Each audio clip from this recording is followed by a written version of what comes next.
Hi, everyone, and welcome to Wholesale Change, the webcast and podcast from Distribution Strategy Group, where we offer thought leadership for wholesale change agents like you. Because if you're on this show, you probably are a wholesale change agent. My name's Ian Heller with Distribution Strategy Group. I'll be your co-host today, along with my business partner. He's the Imperial Emperor of Insights and the Doctor of Distribution, but only one of two doctors of distribution we have today, Jonathan Bine, PhD. Jonathan, how are you today, my friend? I'm well, and as the great Chicago Cub Ernie Banks used to say, it's a beautiful day for a ball game. Let's play two. Well, we're only doing one, but we'll enjoy it as though it's two. How's that? Good enough. Yeah, the audience gets one for the price of one today, but the price is free.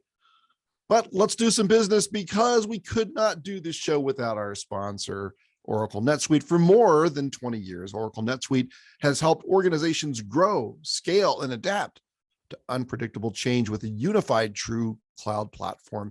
NetSuite especially enables fast-growing wholesale distribution companies to achieve operational excellence, manage margins and inventory, and support and expand their geographical footprints for years to come.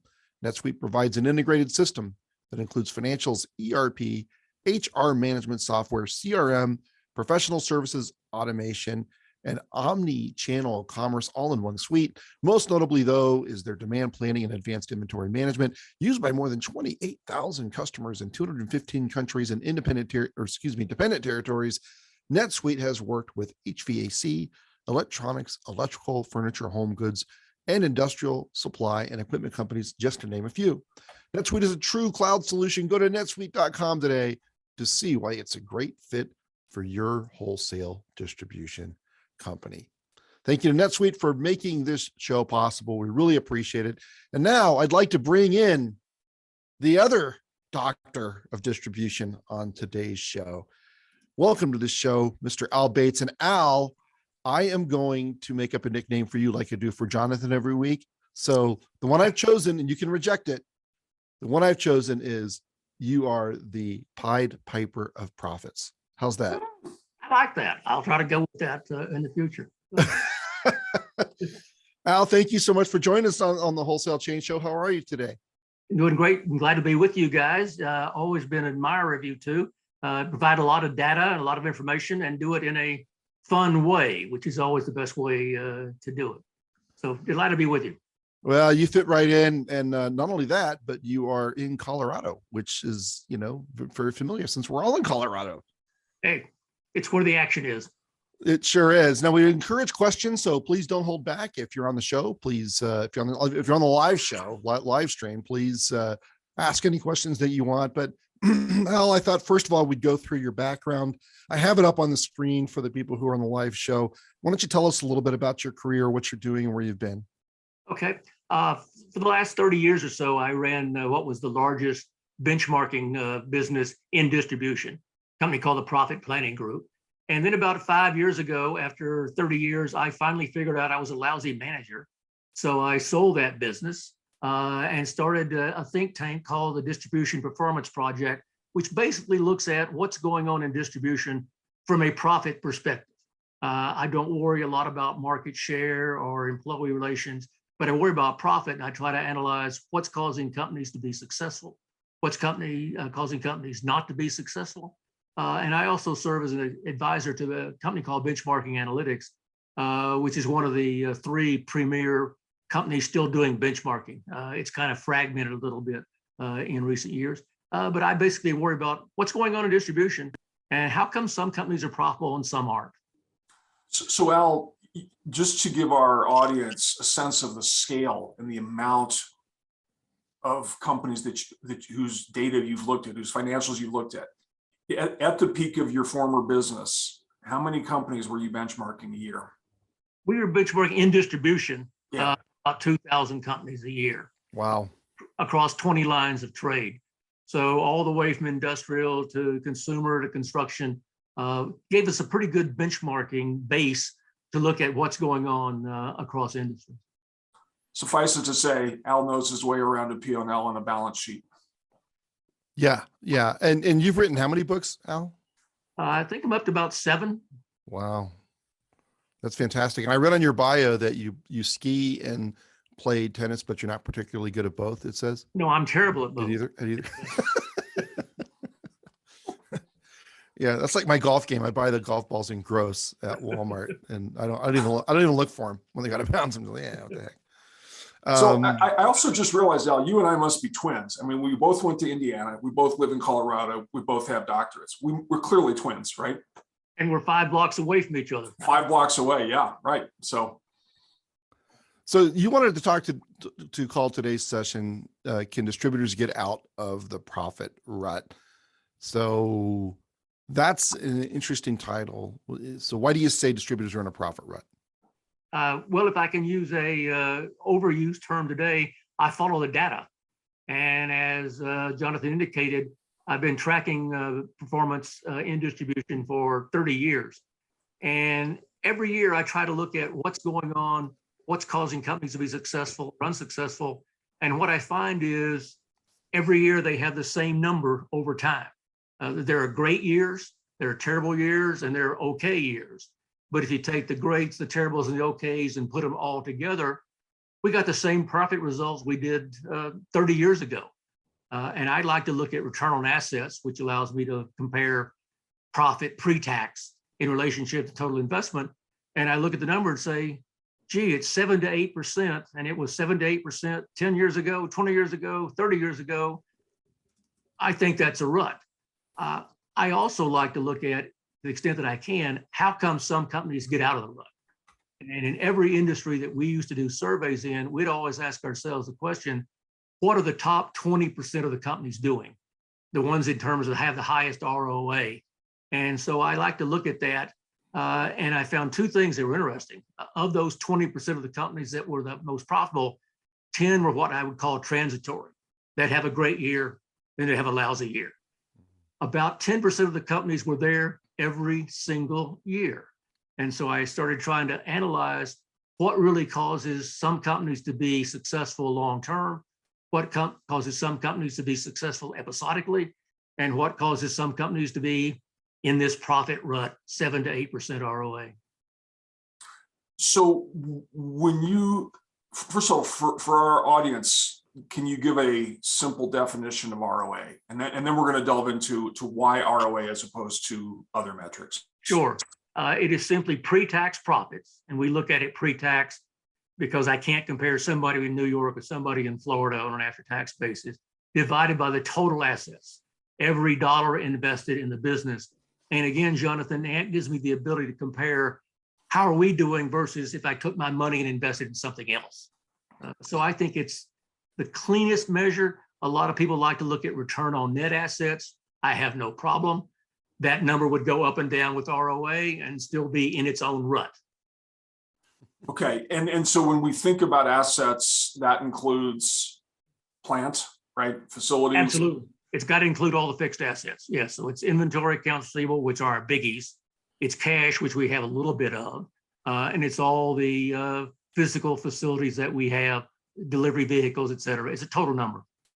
And what about things that have been capitalized in IT? Because we're starting to spend a lot more in IT as part of digital transformation. Are you noticing any change in the numbers with investments in IT, or is it just like who cares? I was assuming starting about 5 years ago, it was going to be this big number that exploded. Mm-hmm. And it's a small number that stayed small. Interesting. I don't know if they're expensing it as they go, mostly. Increasingly, they are, by the way, which is definitely a thing. Right. I don't see capitalized IT. Hey, I'll have a question for you. So the criticism I hear of ROA or RONA is that you can shrink the company and increase that number, right? It's not a growth oriented, or it doesn't require growth to improve ROA or RONA, at least in the short term. What do you think of that? That's definitely emphasis on the term short term. Right. I've got to be growing the business to be successful longer term. If not, I'm earning the world's biggest going out of business sale. So right. That's an unfair characteristic, but certainly in the short run. Okay. Got it. Okay. So year over year, you might build some efficiencies and shrink the company to build RONA. But on a 5-year basis, that's not going to happen. So for a long-term measurement, it makes sense because it's going to force growth anyway. Right. Okay, got it. And how can if I'm a CEO of a company and I say, look, ROA is what we're focused on, how does that translate into action through different parts of the organization? And by doing the things that actually cause ROA to go up as opposed to going down. And that leads me to what I think are the 3 drivers of ROA. And I want to phrase this judiciously. I think companies that get that high ROA avoid what I like to call urban myths. You know, there are urban myths in life. One of the biggest is Elvis is still alive and working at a 7-Eleven in Fort Collins. Well, in profitability, we have 3 big urban myths. And I give them little taglines, but they're actually complicated. But the 3 urban myths to me are sales solves all problems. We can make it up with volume, and cash is king. All 3 of those in their own way, I think, are dangerous. And the companies that we see staying high ROA have avoided those urban myths and run their business a little bit differently. So let's peel these back. Let's start with the first one, the margin issue and salespeople. So do people still believe they can make it up with sales volume? Yes, they're called salespeople. Okay. And that doesn't make them bad people. I think salespeople have the toughest job in the entire distribution network. Before I answer that, let me start with, of all the profit drivers that we have, gross margin is the most important. So if you say, hey, if I added 5% more margin dollars or 5% off expenses or added 5% to sales, margin would be the biggest driver of ROA in a hurry. Having said that, salespeople are in a bind, a real bind. And in the training programs I do, I like to find an older salesperson, somebody with no hair like me. And I ask them, how many sales calls have you made? And, you know, the numbers end up being like 20,000 sales calls, my God. And I ask them, how many times during that 20,000 sales calls did a customer tell you your price is too low? You really ought to raise it. And the answer is never. How many times did they not just say your price is too high, but some subtle implications that the price is too high? And the answer is all the time. That causes salespeople, if they're human beings, to begin to believe, hey, our prices are too high. I'm told all the time that our prices are too high. And if I could just cut that price a little bit, I could get a lot more volume. Generally, that's not well believed beyond the sales force, but I think some of the margin pressures are believed well beyond the sales force. So it's actually inelastic is what you're saying. Yes, I think as inelastic as it can be out there.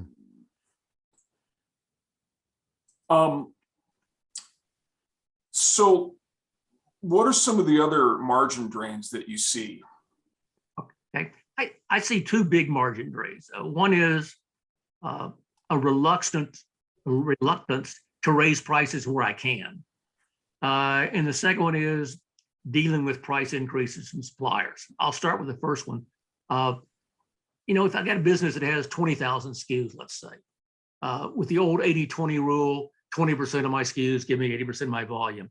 Down at the bottom, those D items that we all kind of hate out there, maybe half my SKUs, 5% of my sales volume, they are incredibly non-price sensitive. And again, I ask people in sessions, when do people buy these? And the answer is when they absolutely have to have them. Well, what value added do you have? And the answer is, I actually have it. And I said, well, why don't we raise the prices on those? And, oh, no, we couldn't do that. My God, if an item they only buy every 10 years, I raise the price, my entire business would die.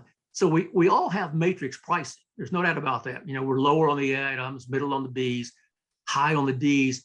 But I think we could stretch the price matrix a lot more than we stretch it on that D items. And we've done some tests in which people have taken those D items and raised them 10, 15, 20%. And I say, well, gee, what do customers say when you raise the item price 20%? They say the same thing every time. Thank God you've got that. Saved my life. Now, their counter argument is, well, they could go on the internet and find it somewhere else. And the answer is, yeah, but I need it now. So I think that value added is there. We're really not capitalizing on it, I don't think, to the extent that we could. But everybody's afraid of being overpriced. In today's environment, that's a kiss of death. And I keep saying they buy it every 10 years. They don't even know what the price is. They don't care what the price is. And particularly on some $2 item, $3 items, $2.20 is the same as $2. $2.50 is the same as $2 probably. So I think that's right. A major challenge. The second one is, and this is beginning to become important, price increases. As you guys well know, if I have an occasional price increase, that causes my bottom line to explode. So I get a 5% price increase from my supplier, I pass it along 5%, profit literally explodes out there. The problem is when I have a 5% price increase this month and a 10% price increase next month, and another 10% the next month, customers begin to get a little nasty out there. What I like to refer to as my dumbest competitors don't tend to pass those along. And that begins to put pressures on me, particularly on the A and B items. If it's just on the D items, who cares? But I think beginning to see hesitancy or reluctance or pressures on passing those price increases along the way that we should. And I've always argued that at least you got to pass them along dollar for dollar. That's the absolute minimum. So an item goes up $5, you got to raise your price $5. Much better is if I can do percent for percent. But when nobody else is going along with the gag, it begins to be a little bit of a tough market. Yeah, I've always said that the only thing worse than a smart competitor is a dumb one. Oh, absolutely. Absolutely.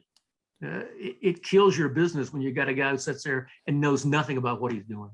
So I have a question for you, Al, because, having worked around distributors who have tried to put in place this notion of raising prices on the D items, in my experience, it just takes an incredible amount of communication and training.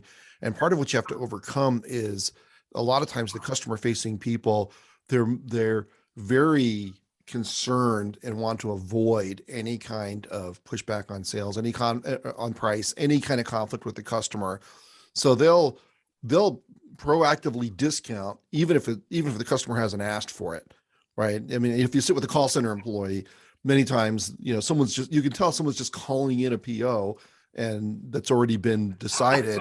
And the person answering the phone is going, well, that's normally $37 a piece. I'll give it to you for $32. And I'm going, oh my gosh, you're giving away, all the profit on this order for a customer who clearly is just placing an order. Do you see that a lot? I've seen a ton, particularly if salespeople have a lot of access to cost data and know what the gross margin is of different items. They're sitting there and saying, we sell A and B items for a 20% margin all day long. How can we possibly charge 40% on a D item? We're gouging customers. And so there's a lot of pushback on that. I need to take, to the extent that I can, pricing authority away from the sales force, but I know in many industries you can't do it. But I would at least like them to have to come into the room and say, here's why I did it. I had tremendous price pressure. It wasn't just that the guy coughed and it's okay, I can take 5 off here. I think we can also, and this gets back to kind of you guys' area, I think we could use artificial intelligence to begin to say, where can we raise prices? And I put together a laundry list a long time ago of what items can you raise prices on and nobody's going to complain. And they tend to be items that are small sales volume to begin with, not bought very frequently, low price items. I think you could build a little matrix. I'm too late in life to build that matrix, but you could build an IT matrix to say, hey, we can pass these prices along and you should not complain when we do. But it's always my weakest salesperson, Ethan, you know that. Right. So we have a question from someone in the audience. I know this person's a CEO actually, and the question is comparing in-source pricing analysis versus an outside consultant. What are the factors to make this decision? And should you have a pricing expert on the inside, a pricing expert on the outside, and then for ongoing maintenance, how do you manage that expertise? I need to have somebody who's in charge of pricing. I'm old enough to remember back in the old days, we had buyers who were expert in pricing. Today, we seem to be, the computer makes those decisions. But I would strongly prefer an internal person if I could, because I think that internal person can communicate better. I guess the value of an outside person is they're an expert. But I think I could do it much better with an internal resource that had the power to make some changes and make them stick. Would it be a possible scenario where the internal person is the tactical and the external person is giving strategic advice? That's not a bad solution. Yeah, I could go with that. I think I might want to use an outside specialist, at least at the beginning. Right. Let's frame what we're going to do and how we're going to do it. And once I've got the framework, I'm going to pass it the baton internally to actually implement. I mean, speaking of pricing, by the way, your comments about the items, number of the pricing companies are essentially saying the same thing, right? Mm-hmm. That you can raise those prices, and if you do the math on raise your D items 15% and your C items 10%, let's say, you do the math and you look at how many of those things are sold, and you assume that they are price inelastic, right? Because people don't even notice the price because they buy them so infrequently and or they need them. Do the math, you'll find you get a 100 to 150 basis point bump in your overall revenue. Oh, right? Absolutely. Every time. The D items alone give you probably half to 3/4 point bump. When you add the fees in, now you're looking 2 more points. I mean, that's night and day for most distribution businesses. Yep. Here's a question I've never seen before. I think this is interesting. Tim is asking, what is the correlation between high ROA and a distributor's ability to monetize their services? Are good companies able to charge for services that poor companies either don't offer or give away? Beats the daylights out of me. How's that for an answer? I tend to believe, because I got to believe that if I could monetize my services, my ROA explodes. Right.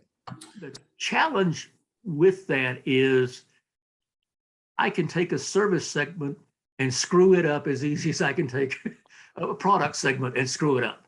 Right. So if I have the discipline and I can actually get paid for those services that I provide, I think that is a great situation. Because if you look at going outside of distribution, because we used to track profit outside of distribution, service businesses always make more money than product selling businesses, always. So there's money in the service side. The problem is, be nice about this, we tend to underprice the services, okay? Because we're looking at 25% gross margin in our core business. And gee, boy, if we could get 40% in the service side, that would be nirvana. And the answer is, well, you actually need maybe 70% on the service side to be successful. So there's an underpricing capability simply because I've never done it. But I think if you take some licks and figure out what you're doing, there has to be a positive correlation between service heavy businesses and ROA. So I have a follow-up question. We had John Schweig on the show. He was a former SVP or EVP of strategy and international for Grainger for a long time. Mm-hmm. I worked for him a million years ago, although he seems to have recovered from that. But John says the dilemma with making your services free is there's no disincentive for sales reps to give them away. So they give them away like candy. And that drives a bunch of cost into the organization. Absolutely.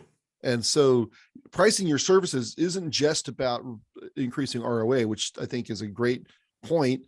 that Tim raised, but it also helps control or keep down extra costs being driven into your company by sales reps who are, have no disincentive just to give them away and drive cost in the organization without getting anything for it. Yeah, I agree with that heartily. What we also see though is I may have a service I charge for, but I'm working with a large customer and say, well, he's a large customer. He should get a lower price on that same service set. And in fact, he may be more expensive to service. Right. I need some discipline, and it's hard to build. And that's not being critical of anybody. It's hard to build in a product-oriented company, to build a service-oriented sector successfully, because they're two businesses. Yeah.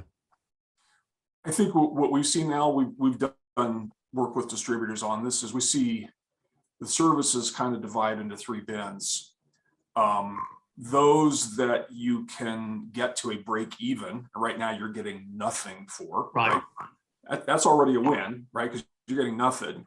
Second are those that you are already offering. You might be able to charge for your smaller customers with those services. You're not going to be able to charge for your larger customers. Mm-hmm. And then perhaps either new or premium versions of those services you're already offering. Those are the things you're going to be able to charge for. I think that's a great idea. The challenge I see is once you've given some services away, it's awfully hard to come back and say, hey, just kidding. These new services are going to be charged for, even though they may be more expensive services to provide, and they may have a justification for being priced. I think I'm better off for trying to charge from the beginning, versus if I can strategically. Yeah, we're going to have Frank Hurt do a webinar for us later on the year about services, and we're going to wrangle with this problem of what do you do with services you've been giving away? How do you transition into a paid or at least partially paid environment? The same person who who asked the previous question said, we love the value add part of technical services to go along with distribution. That's easier to premium price technical service. In a digital world, we're trying to build a community of experts. So that's interesting. I would agree. I think technical services are clearly the one where there's a value being provided. Yes. Right. So we've talked about the margin issue. We've talked about special deals from suppliers and ongoing price increases. Let's switch gears a little bit. I have a sense from the totality of when I've known you and what I've read that you're a little bit anti-sales, and that's a provocative question, but let's run with it. I am mischaracterized as, like, say, how can I be against sales, for crying out loud?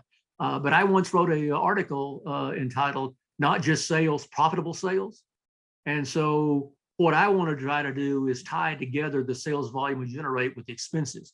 And let me go back to analyzing profitability for a second. We said gross margin was the single most important driver.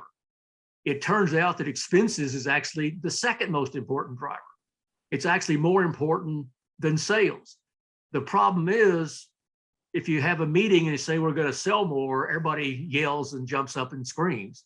If you have a meeting that says we're going to cut expenses, begin to throw things at you. So I have to be pro-sales. But a lot of things that we do in the sales arena, we look at the cost of servicing this sales model, and gee, why don't we just send them a $20 bill every time they order something, rather than facilitating this? And it gets back to what's probably the hottest topic in distribution today, which is cost of service. And people are looking at cost of service hard. I have some biases about cost of service, but I do think that if we could come back and see what does it cost us to provide a service, particularly a completed invoice. What does it cost us to provide an invoice to customers? We can begin to make some more rational, logical decisions. Tell us about your biases on cost to serve. My biases are that whenever we talk about raising sales, let's go find new customers. Well, new customers don't buy from you for a reason. They hate you. So I got to go cut price or I got to provide additional services, and I put it all together and I'm in some degree of trouble. I also don't really know the way I should of what are the underlying factors in cost of service. And let me give you an example. And this is a dumb example, but I want to go through it. If you go to McDonald's, in McDonald's, I've got a 16-year-old person who's in their first job. They're not working at McDonald's because they want to work at McDonald's. They're working at McDonald's because they have to economically. They probably don't even like McDonald's. And every time I go there, would you like to biggie size that? I mean, it's like a rote thing out there. That's one of the key drivers of profitability in a cost of service is, can I get more items or a bigger line item on that? I've also stood in will call counters in Denver, which is to me is the equivalent of McDonald's. I got somebody coming in for something and they buy a left-handed widget. And the counter person does not say, gee, do you need a left-handed widget adjustment? What they say in Denver is the same thing every time, which is, how about them Broncos? What I consider add-on selling. So what I would like to do and been working hard is, we need to begin to monitor and measure and control how many lines on each order by salesperson, inside and outside. What's the average line extension inside and outside? And then that also leads you very naturally to what is the average line extension and order value by customer. And so it takes us over to not just looking at salespeople, but also looking at customers. So growing average order value through more lines or bigger lines is the move. Yeah, if you look at the economics, putting another line on every order explodes profit. What's even better though is making the average line higher. Those economics, if you put another line, somebody still has to pick something extra. But if you raise the average line, ideally by raising price, they don't have to pick anything extra. Or if they go out and they pick two cases rather than one, economical than picking two separate items. So I place a lot of emphasis on lines per item. I place even more emphasis on average line extension. Yeah. Makes sense. Yeah, sure does. So let's continue on this sales thing. So do you think that sales and payroll are linked and either going up or going down? What's happening there? I know what's going down. Nothing. Again, I go back, since I'm old, I go back 30 years. And I like to look at two ratios. I like to look at sales per employee. That ratio has absolutely exploded. I mean, inflation alone would cause it to go up. So our sales per employee is up dramatically. Our payroll as a percent of sales in most lines of trade is the same number it was 30 years ago. And that drives me straight up the wall, because I come back and say, gee, how many technological innovations have we had Right. last 30 years in distribution? And you look at them, we're totally different companies than we were 30 years ago. How can we not be driving payroll down? But it turns out that, I don't know if it's human nature or what, but our sales grew by 5%. We probably ought to raise payroll by 5%. There's no breaking of that linkage. And also, sometimes sales grows more than payroll. Some years payroll grows more than sales. But the reality, Jonathan, to answer your question is, we're at the same blooming number we were 30 years ago. Now I look at payroll including fringes, and it may well be that we've added a lot of fringes that we didn't have before because we wanted to or were forced to. But I see no change in payroll, which just bothers the daylights out of me. So how do we get out of this? We get out of it by doing what I used to do when I consulted, and set a target of what I like to call a real sales game. And a real sales game to me is, let's set a goal that we're going to have a delta or a wedge or a gap between sales growth and payroll growth. So as we budget for next year, okay, we got a sales budget, let's force ourselves to have the payroll go up. And I always like to use 2% slower than sales. And if I can do that over time, I can begin to get out of this gap a little bit And again, if I go back to the high profit companies, I hate to keep going back to those guys. They've accomplished that pretty well. Their payroll was always a couple of points lower than the industry average that they've been able to leverage that. I would also say that as brilliant as my thought was in today's market, I have no idea how you do that. I'm having trouble finding employees, keeping employees, much less telling them, well, you're not going to get the big raise you thought you were going to get. Yeah. But this is an aberration in time. I truly believe it is, because back to the ROA trend, if we look at the ROA numbers in 2021, my God, they are off the roof. I mean, they're just exploded. And if I look at the payroll numbers, people are getting increases. I think we are in a unusual environment. And as we get back to something normal, I think we begin to manage the business better. For right now, just trying to solve every problem I can. So this payroll is part of the broader cost of service analysis, but you're saying that that's like the main driver in fixing this? Absolutely. If you look at distribution in almost every industry, payroll is 2/3 of the expense load. So I can't say, well, gee, why don't we turn off the lights here? And why don't we do some other things that are 0.1% of sales? And I say, that's interesting, but payroll happens to be 18% of sales. We need to have more of a focus. That's particularly the smaller the company, the harder it is. In a big company, I don't want to say you can be callous, but you got thousands of employees, and so it's easier. In a small company, you got 100 employees, you know them all. Yeah. It's real difficult to say, hey, we're going to cut back here, or we're going to not give you the raise you think you deserve. So more personal. Yeah. Yes. So going back to cost to serve, Al, one of the things that makes me pause when I listen to cost to serve experts, some of them is they're pretty quick to recommend firing unprofitable customers. Oh, absolutely. First pop out of the box. Right. Yeah.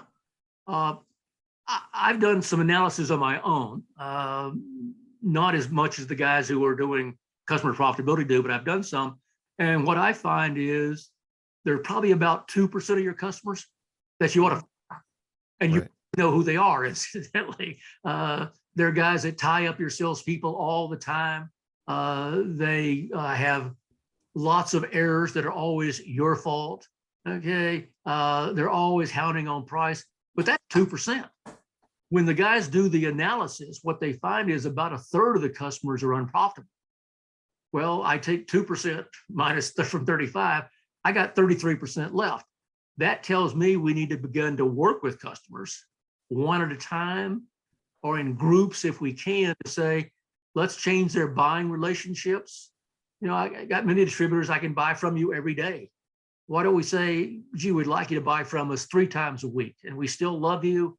We're going to support you. But if we could do that, be a better customer. I also worry about firing a customer who tomorrow buys my biggest customer. A little embarrassing when you have done. So I am not a firing guy. I'm a working with guy, but that is brutally difficult, time consuming to do.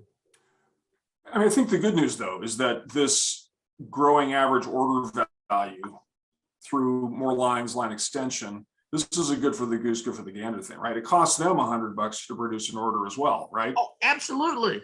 Absolutely. And that's the selling point you can make with customers is, why are you spending all your time, energy, and money developing 5 orders a week when you could do it with 3, with theoretically 3/5 of the cost and have the same sales and gross margin?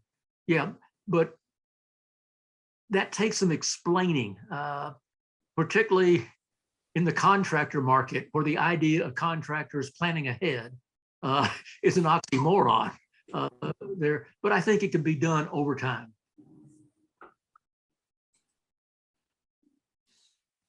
So someone's asking, how transparent do you want to be with unprofitable customers, or transparent with OEM manufacturers? No, I'm not sure I understand the second part, but how transparent should you be with unprofitable customers? Do you tell them, you guys aren't profitable for us, we need to fix it? I would do that gingerly and probably as a last resort. Mm. I would go down Jonathan's path is, gee, you're spending money you should not spend. Let's change the way you buy so that you make more money and I make more money. If that doesn't work, I think I could then go out and say, I love you like my brother, but I'm losing money on you and would kind of like to change the relationship. I think maybe the second question has to do with, you could also apply this to suppliers and say, which suppliers we make money off of? Mm. Suppliers do we lose money off of? That frequently turns out to be an embarrassing discussion. I worked with a company not long ago, a supplier that had put together this training program to help them get my customers to buy more. My distributors need to buy more. And the distributor came back and said, actually, we lose money on your product line. We only do it because we have to. So my enthusiasm for buying more from you is a little on the low side. Yeah, I will tell you, many years ago, when I was at Grainger, we had a lot of national accounts, and we worked with dozens of them to try to figure out how we could make them more profitable, and we just couldn't get there. So we sent out letters we were firing them. We were terminating the national accounts. Almost all of them came back and said, whoa, hang on, wait, don't cancel the account. We'll work with you. We need you. And so, those customers needed Grainger, and a lot of your distributor customers, if you approach them about how, hey, we need to make this relationship more profitable, they just think you're negotiating. Mm-hmm. Yeah, I want to go back to what I said earlier. 2% of the customers know they're unprofitable to you, and they're glad they're unprofitable. Right. The other 33% actually do not want to be unprofitable for you. Right. Actually like you to make a decent profit on, what I buy. So I think that is a settlable activity if you do it the right way. And I don't want to say, I've never liked you, your dog can't hunt, and your spouse is ugly. I want to come back and say, we need to work together so we both make more money. Yeah, or your spouse can't hunt and your dog is ugly. That's a possibility. so one of the things you talked about in terms of myths is that cash is king. So why is that a myth? Well, I got to define king, and I like to do it in sessions I do. Louis XIV was king of England for like 70 years, built Versailles. His grandson, King Louis XVI, was beheaded. So, not all kings are created equal. I think the problem, and this gets back to one of my biases, the CFOs have taken over the company. And I can say that because I'm a finance guy. And so I'm always on the CFO side.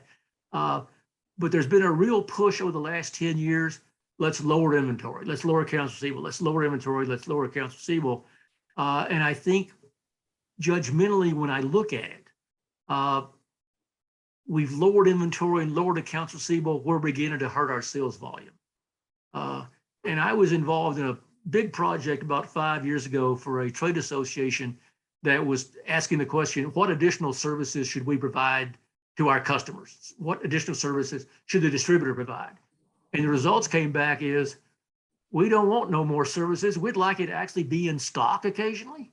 Right. A kiss of death, because being in stock today is a problem. Being in stock all the time is you lose customers. And I think the pendulum has swung a little bit more towards cutting inventory. I would never say let's don't have cash. I can't go there. But I can say I like to build cash what I call the Microsoft way. And that is be so blooming profitable. The cash flow problem you have is, where do I stack all the cash? Mm. And I think if I'm cutting AR or cutting inventory and losing sales, I'm slowly beginning to take the heart out of the business out there. One problem we have is I have a copy of Excel. I can calculate inventory turnover to 64 decimal places. I cannot tell you within 3 points what your service level is. Because there's ways to finagle the number. There's different ways to calculate the numbers. And if I have a number I'm not sure of, and a number I can calculate to 64 decimal points, the 64 decimal points wins every time. And so I'm just kind of arguing, let's sit back and say we're happy with the turnover we have. let's begin to grow our sales. Let's maybe add a little bit more inventory back and make sure our customers are really happy with fill rate. Yeah. And you can't measure lost demand, at least in any distributor I've been around. So, I've never seen anybody been able to right. do it. And I have a war story I tell, which I'll tell now and waste your time. But I used to go down to Denver behind what was then Mile High Stadium with a pair of binoculars and look at the HVAC distributors across the way. And about every 20 minutes, a guy would run out of one HVAC distributor, run down to the next one and go in the back door. And 5 minutes later, come back with a product and run back in. He just increased his fill rate. Right. Spending all time, energy, effort, and enthusiasm to buy from somebody else. Better to have the inventory. It really is. People don't buy from us because we're good looking. I mean, that's a shock. That's a shock. Here, they buy because we have things they want to sell. Yeah. Well, it's a good thing for me that being good looking was not a success factor in my career. Oh, Ian, stop. So good. Well, Al, this has been an absolutely fascinating discussion. I mean, you know this stuff inside and out. So thanks so much for being with us today. I do have your email address here. So for you podcast listeners, Al's email is bigal6212@gmail.com. That's Big Al 6212. That's me, all 5'8" of me. at gmail.com. And you can I would also also say this. Yeah. I would encourage anybody who's listening today, send me a question and I'll answer it the next day. You only get one question, however, just one.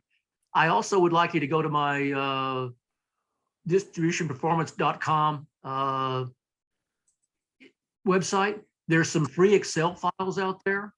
And those Excel files, free, I might point out again, I'm trying to act like a distributor, free, help you deal with issues about, can I make it up with volume? Okay, how important is sales growth versus expense growth? There's a whole bunch of really useful files out there. When you open them up, you'll find they're password protected.